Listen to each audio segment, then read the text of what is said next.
Alrighty, welcome back to my channel, May Between the Pages. My name is Taylor, and today we're going to discuss how I feel we are ruining reading for ourselves by doing something that I've dubbed romanticizing the grind.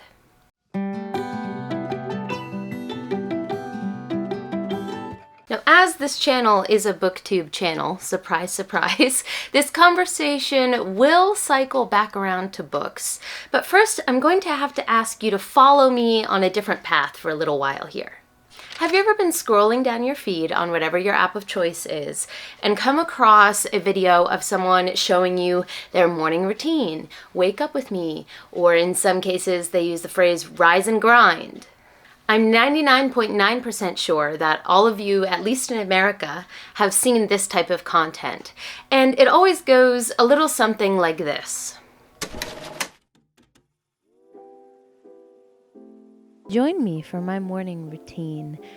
First, I wake up with the sun because vitamin D is so important to never get a wrinkle ever in your life. Then I meditate to reflect on how wonderful it is that I am up this early and at one with the world. Following that, I do my 52-step skincare routine. Then I go to the gym, do a full workout, eat a well-balanced homemade breakfast and green juice, and finally I sit down and journal to reflect on how much I've already done. And then it's 5:15. This type of particular morning routine video is usually associated with the it girl or clean girl aesthetic. She's done more than you before you even open your eyes kind of feeling to it. Now, don't get me wrong, there are benefits to this type of morning routine, and if this actually works for you in your life, Godspeed, enjoy it. But for a lot of people, I dare say most people, this is a bit unrealistic, especially to think about doing every morning. God forbid you throw kids in the mix, and this is going out the window real quick. Don't ask me how I know as the mother of a toddler.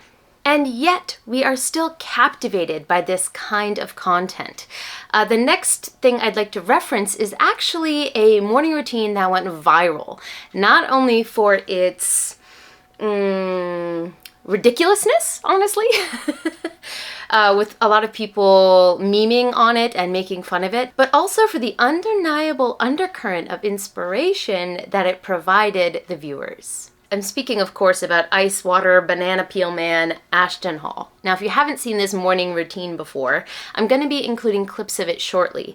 But what I would like you to do is try to think about what is similar between what we're about to watch and the beautifully acted montage that we saw a couple minutes ago. I don't think it's been a couple of minutes. You know what I mean. Earlier in the video where I was showing you my acting chops.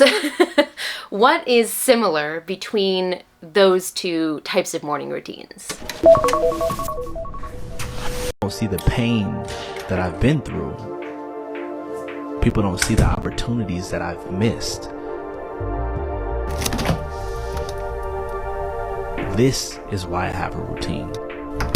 I'm done missing opportunities. And you can be too. This is Commentary Taylor on a completely different day. I realized that I had forgotten to record these little interim thoughts, so forgive me looking completely different. Notice how he says explicitly here that you are missing opportunities by not doing a morning routine like this. So you are missing the chance to be at your full potential by not doing everything that he is about to show you that he does. I don't rely on motivation. I rely on habits. Every rep is a choice to be better than I was yesterday. I don't rely on motivation, I rely on habits. This is something that is all over the fitness world, and it is something that I do believe is true. It rings true in the world of fitness, that sometimes you just don't want to get up and go to the gym, or do whatever type of workout that you've decided you're going to integrate into your life. But it's the consistency and following through that actually gives you the results that you're looking for. So in the fitness world, I can see where this can be applied. But here, he's applying it much more broadly. Notice he's not saying if you want to be able to do 10 more push-ups, showing up to do 1 more push-up a day, even if you don't want to, is what's important. What he's saying is that that should be applied to your entire life. That your worth is tied to progress and doing something better than you did it the day before. The ice, it's helped my skin. It helps me wake up. I feel like I've had 2 espresso shots after I do it. I did my research. I put it into my routine. It helped me. Let me go help other people with it. It just turns out when I do it, it goes viral. People ask, why do you even share your morning routine top to bottom? Why are you sharing this with us? Because I want to show you guys how you guys can implement some of the things that I'm doing and see success. I mean, shoving your face in a bucket of ice is going to wake anyone up. So I guess, sure, we could all implement this in our lives if we wanted to. But again, at the end here, he implies you could see success if you do those things. So that means that you are not successful now. Again, that implied comparison. I started my morning routine 8 months ago, to be exact, right? And I started my morning routine because I knew I wanted to take my life to the next level.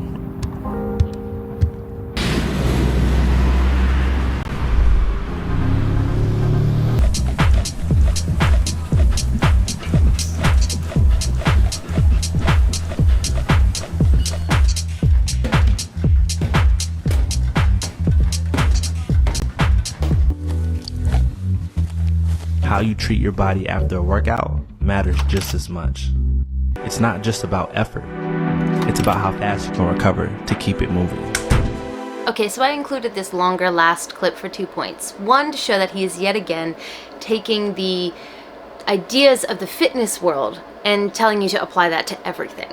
And that's very blatant here with the actual workout routine that he shows. And again here at the end, and I think this is a key point, it's not that you need to recover to take care of your body just in the moment. It's that you need to recover so that you can continue to be productive and improve going forward.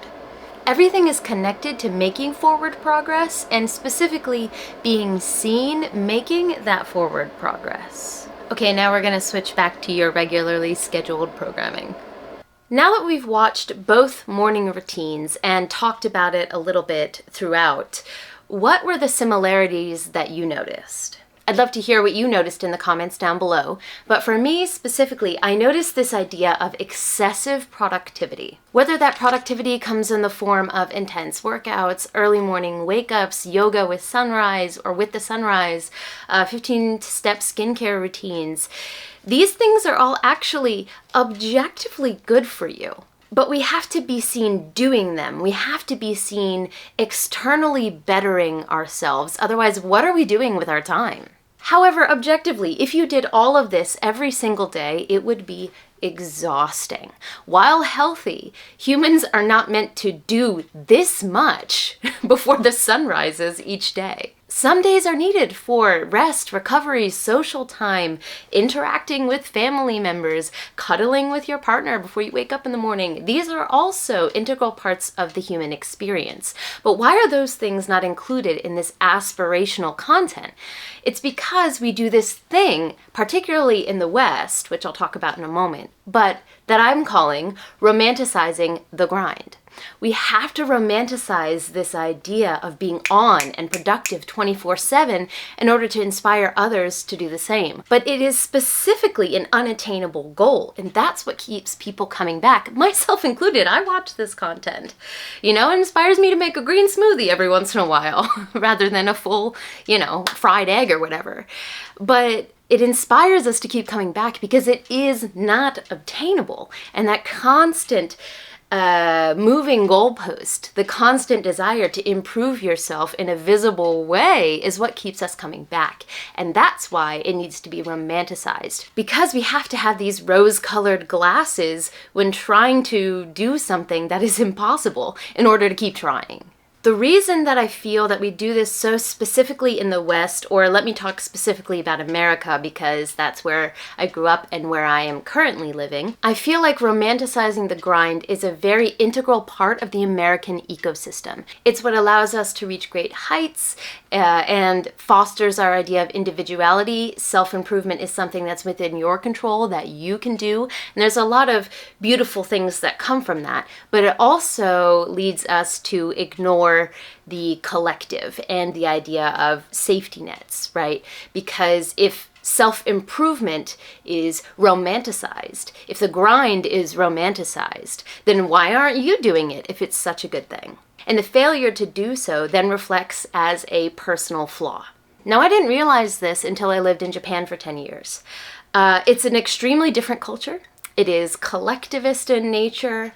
The group is more important. The collective is more important than the individual. So while people in Japan do work extremely hard and excessively long hours to the level of it being unhealthy, it's for a different underlying purpose. It's for the collective. And it wasn't until I was fully integrated in that society with my in-laws all being Japanese and just being surrounded by that 24/7, only then did I realize the American aspect of things that I had taken for granted up until that point as being just what life is. Now, while the Japanese work ethic and culture is a completely other topic that I would be interested in getting into one day possibly, for this particular video, it's just going to act as a foil to show the opposite of American style. Comparison often allows us to see truths that we were previously blind to, and in this particular video, that's going to be the purpose of me mentioning the Japanese aspect of this. Okay, so coming back to the idea of excessive productivity in the montages, did you really get up at 4:45 if no one saw it kind of vibes? I would like to finally bring this video around to the topic that you're all expecting on my channel, and that is books, reading, stories, all of that. Take this idea of excessive productivity and shelve it for a couple minutes here while I talk about something else that I've noticed in the book community, and then we're going to bring these two things together. Ever since moving back to the States, I've noticed that some of the hottest topics in the book world, in American booktube at least, and book talk. I mean, I'm old, so I'm not on book talk. I don't have TikTok. But I get the news about TikTok when people on booktube talk about those issues. Does that make sense? So when people come out with video essays talking about stuff book talk is talking about, then I'm aware of it, although I'm often behind because I don't see it while it's happening. The point being, the main topics that I've seen discussed in all of these spaces has been the idea of overconsumption, the fast fashionization, is that a word, of the publishing industry, decrease in thoughtful reviews, and the tropification of the books that we're reading. So what I'm going to postulate is the idea that the common thread between all of these topics that seem to be plaguing the book community is this excessive need to look and be viewed as productive, the romanticizing of the grind. Do you want to show you're a reader? Fill your shelves quickly. Do you want to show you're well-read? Read as many books as possible, as quickly as possible, so you can reference as many things as possible. Don't want to waste time reading a book that's an unknown? Rely on tropes to pick your next read.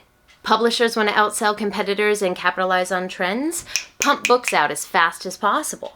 I think one of the reasons the online book spaces are having such a difficult time with these issues is because reading has historically been a quiet kind of productivity, an internal growth, and no one can see that externally until your thought processes and therefore your actions change. But this is a slow process. Even the idea of settling with new ideas and discussing them with people is a process. And it's one that we are being perceived doing now in a way that I think wasn't the case before. Because that isn't visible. So how can we prove to everyone that this is happening? How can we be perceived as moving forward, as being productive in this space? I think the main reason for all of these recent bouts of discourse in the community is we're trying to square an internal process with external validation. And this is then exacerbated by the idea of romanticizing the grind. Maybe for some people it is the reality that you have to wake up at 5 a.m. before your kids get up to get any semblance of reading, alone reading time in your life. As someone who has a child, that seems to take my wake up time as a personal challenge to then wake up at the same time. I don't know that life. But it's not that waking up at 5 a.m. is the issue. It's that it's seen as a moral failing if you are also not doing the same thing. And it's not that the person making the content says to you, you are a moral failure if you don't do this. It's implied in contrast to the moral high ground that doing the thing seems to provide you. Now, I'm not immune to this, okay? I love me some inspirational content. I am very prone to romanticizing the grind. In fact, it's one of the only reasons I've been able to continue this channel. This is very much a side thing for me, all right? It's never been my main job. It's mainly through romanticizing the idea of sitting down with my minimum 3 beverages. If you're a 1 beverage person, I don't understand you, okay? You have to have 1 for caffeination, 1 for, what's the word I'm looking for? Hydration, and a hot drink, right? You have 2 cold, 1 hot, or sometimes 2 hot, 1 cold. Anyway, minimum of 3 drinks. The idea of romanticizing sitting down with my 3 beverages to edit for a couple hours and making this me time, setting the mood, maybe lighting a candle while I do so, right? Putting lo-fi on in the background. It's by romanticizing those actions that I'm able to put in the hours it takes to make this channel. I also love working out and want to talk about a culture that is steeped in romanticizing the grind. It is absolutely weightlifting. So this is an integral part of who I am as well. I grew up in this American culture. Just because I spent a decent amount of time, a decade of my life steeped in a different one, it doesn't mean that it erases everything I grew up with, right? So this is an integral part of me as well. So if this romanticizing content, romanticization, I've said it so many times, I'm starting to get tongue-tied. The romanticizing content, if that isn't necessarily bad at its core, but it also is kind of diametrically opposed to the idea of the quiet process, the internal process of reading, then what do we do? I don't know. I don't have an overarching solution to fix the book community, but I do believe so strongly in the idea that grassroots change is what really makes a difference. It's not top down, it's bottom up. And so I think what all of us can do if we're feeling these issues affecting our reading life is make small changes within ourselves that can then ripple out to other creators, and maybe we'll see a change in mentality little by little from the ground up. So what could this look like in practice? Obviously, it's going to be different for every person depending on their reading tastes and their reading style, but some ideas could be set a limit for how many books you're allowed to read in a week or a month, rather than setting a how many books can I read challenge. Maybe setting a word count goal for your review. So you have to write more of your thoughts down, whether that's physically, whether that's typing, whether it's in video format in a wrap-up, making sure that you have a specific word count or maybe time that you would like to spend talking about each particular book. On the idea of making videos, making an individual review for each book, whether that's an individual video or not, only you know best about the type of content that you make. Reviews are hard. Individual book reviews are hard in the YouTube space. We know that. They're evergreen content, but they're very specific, very niche. And unless you're talking about a big book, not many people will click on it. But if you set the intention to be you practicing spending more time with your thoughts, not necessarily clicks, this could be an option as well. Not connected to content, but trying a different genre. Not only will reading different genres add more demands for different types of authors and publishing from the ground up, but also I find that if I'm suddenly switched into a new genre, I have to pay attention to tropes or pay attention to things that I took for granted in the genre I'm used to. And it takes me longer. I tend to take more time with the books. So as someone who's always been steeped in fantasy, if I switch to a literary fiction or a classic, that change in what I'm expecting to read really does make me read slower. So a change in genre could also be something. Back to content, but creating and also engaging with long-form content. I've heard a lot of people say that short form content doesn't allow enough time for those in-depth reviews and discussions. So engage with, if you're not going to make long form content, maybe take the time to engage with it, right? Watch these full reviews, watch the more in-depth discussions, put it on in the background, right? While you're doing laundry or whatever. By actually taking the time to watch and engage with the content that we want to see, that's how we will make sustainable change from the grassroots up. And also, if you can get more content out of one read, it takes away some of the demand to read as many things as quickly. Now, if you're a fast reader and want to make, fast-paced content, that's fine. I'm not saying slow is the only way. I'm saying that the idea that we have to be outwardly productive all the time is damaging. If that's naturally what occurs for you and you find that easy and it brings you joy, that's a different story. Now for me, what I'm going to do to kind of help myself stop romanticizing the grind in my reading life is rereading. This is something that I've talked about on my channel for a really long time as something I want to do more, but I always feel like it's a waste of time to reread something rather than make new content out of a new story, which I recognize when I say it is wrong.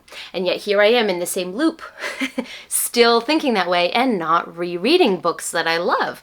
So I'm going to make sure that I make space in 2026. It is my #1 goal to make space for rereading.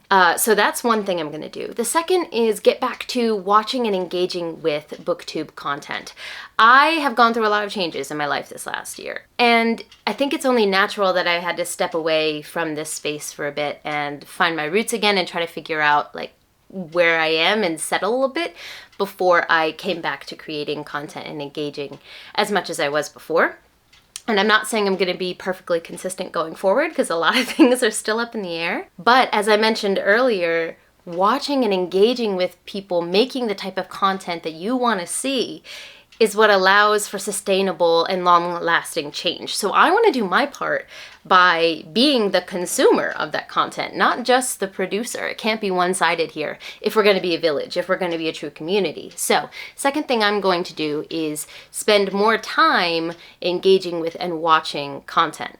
Yeah, I would say that's a key point actually. Not just watching, but engaging with, commenting, sharing, that kind of thing. I want to do that a lot more than I have been in the last couple months. And the third is making more discussion videos like this. I love doing these. They take a lot of time and a lot of effort, but I think it would be really good for me to focus on having broader discussions, not just talking about the content of the books that I'm reading. I'm still going to be doing that, and in long form content as well. But I do think it'll take some pressure off of me to feel like I need to read more or produce more reading. That doesn't sound right. You know what I'm saying. Read more things in a short amount of time.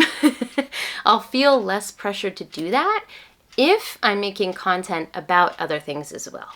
Still bookish things, but other things. So let me know in the comments down below if you've seen all of these discussions of overconsumption and lack of in-depth reviews and all of these issues that I've seen people discussing in the BookTube community. And let me know what you think about them.